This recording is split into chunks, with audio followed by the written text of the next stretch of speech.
एक गांव में जगन और संजय नाम के दो भाई रहा करते थे। जगन संजय से उम्र में बड़ा था और वो आए दिन छोटी छोटी बात पर अपने छोटे भाई संजय से झगड़ा करता रहता था।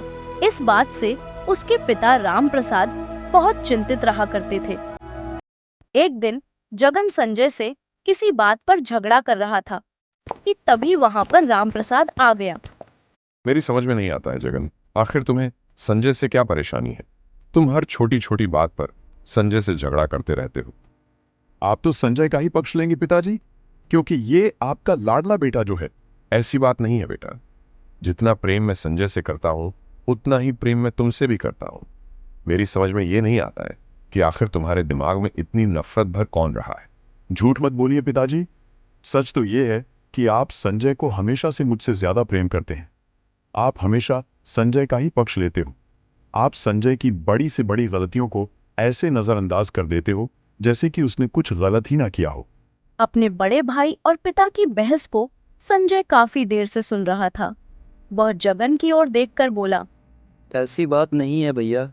जब मैं कोई गलती करता हूँ तो पिताजी मुझे डांटते हैं, लेकिन बस मेरी समझ में नहीं आता है कि आखिर आपको मुझसे इतनी नफरत क्यों है। आखिर मैं आपका छोटा भाई हूँ। मेरा कोई छोटा भाई नहीं है, मैं अपनी माँ का इकलौता पुत्र हूँ। मेरी माँ के मरने के बाद पिताजी ने तुम्हारी माँ से विवाह कर लिया। समझा, तुम मेरे कोई भाई नहीं हो। हमारे गांव की ज़मीन पर संजय मुझसे बिना पूछे एक ढाबा खोलने की तैयारी कर रहा था। उसे ढाबा खोलने के लिए मैंने ही कहा था। तुम तो कोई काम धंधा करते नहीं हो। अब मैं बूढ़ा हो चुका हूँ और संजय ही परिवार का खर्च उठाता है। बस अब यही सुनना बाकी रह गया था। आपका मतलब है कि मैं इसके टुकड़ों पर पलता हूँ? वो ज़मीन मेरी है, मैं वो ज़मीन किसी को नहीं दूंगा। इतना कहकर जगन क्रोधित होकर घर से बाहर चला गया और संजय अपने पिताजी की ओर देखकर बोला, आपको भैया से इतने गुस्से से बात नहीं करनी चाहिए थी पिताजी। आपने उनसे ऐसा क्यों कहा कि घर का खर्चा मैं ही उठाता हूँ? उनको कितना बुरा लगा होगा, पता नहीं वो कहाँ गए होंगे। तुम सच में बहुत भोले हो संजय। तुम्हारा बड़ा भाई तुमसे रोज झगड़ा करता रहता है और फिर भी तुम्हारे मन में उसके लिए इतना आदर और सम्मान है।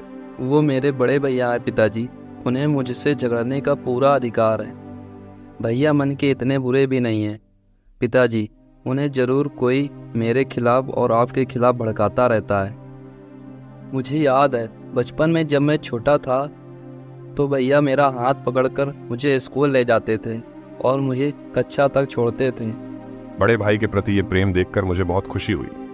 इतना कहकर राम प्रसाद ने संजय को गले से लगा लिया। उधर जगन क्रोधित होकर सीधा गांव के एक व्यक्ति हीरालाल के पास पहुंचा, जो एक नंबर का कपटी व्यक्ति था, जो अंदर ही अंदर राम प्रसाद से बहुत जलता था। वो काफी वर्षों से जगन के कान भर रहा था। क्या हुआ जगन? लगता है अपने छोटे भाई से फिर झगड़ा करके आए हो। अब तो हद पार हो गई है हीरा चाचा। आज तो मेरे पिताजी ने ये तक बोल दिया कि परिवार का खर्चा केवल संजय ही उठाता है, जैसे कि मैं कुछ करता ही नहीं। अरे तुम्हारे पिताजी ने तुम्हें साफ साफ बोल दिया कि तुम संजय के टुकड़ों पर पल रहे हो। तुम उन दोनों के लिए बोझ हो। मैं अब इस गांव में नहीं रहूंगा हीरा चाचा।